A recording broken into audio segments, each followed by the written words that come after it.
Wetlands across the world are in a serious overall decline. It has been estimated that since the 1700s, we have lost 90% of wetlands. Population growth, infrastructure, and poor water management continue to degrade wetlands. Historically, seen as wastelands and were used as dump sites, this couldn't be further from the truth though, as research has proven they hold some of the largest storages of carbon. About 35% of the terrestrial ecosystem carbon storage. They also support over 900 species of mammals, birds, amphibians, reptiles and fishes, some of which are endemic to their wetland habitats. This small fish is endangered and endemic to our very own California Delta, the Delta smelt. The San Joaquin Sacramento Delta has been structurally manipulated to benefit freshwater diversions. The capacity of flood control has been diminished through canals and massive landscape alterations. This is just one example of a system in turmoil. Mangrove forest wetlands play an essential role in flood mitigation, water filtration, and biodiversity. They are currently under serious fire. In 1997 it was reported in the World Mangrove Atlas, over 18 million hectares of mangrove wetlands exist. A 2011 report revealed we are down to 8 million hectares.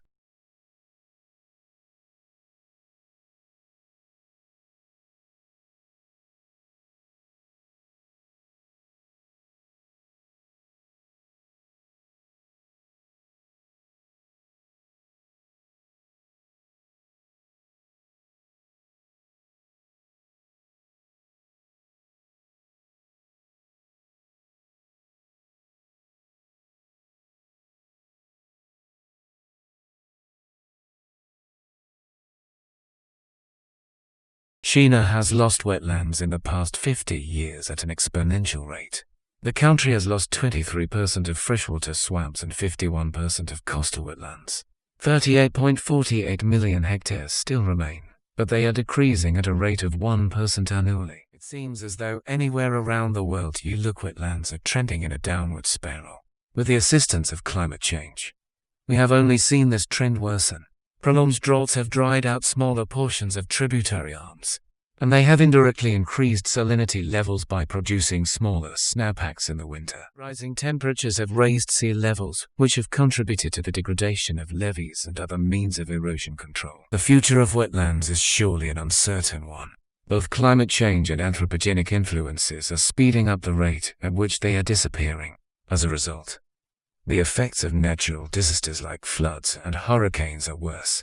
From mangrove forest being uprooted in Florida for development to invasive plant species taking over in California, wetlands need help and must be recognized to a further extent before it is too late. So, why not start at home? The state of California is planning to increase the rate and volume of freshwater diversions pumped down south. This would occur through a plan called the Delta Converse Project, funded in most part by the Metropolitan Water District. The plan tries to disguise itself behind plans to increase erosion control infrastructure, but will ultimately result in the capture of further upland freshwater being brought into the Delta via our motherlode lakes. The Delta would be a different place if this were to occur. Increased salinity levels would greatly impact biodiversity of both plant and animal species. The recreation and farm irrigation of this land would be ruined. California cannot afford to lose its delta to poor management. It is already fighting an uphill battle against climate change. Unfortunately, our governor supports the plan, so stay informed and any changes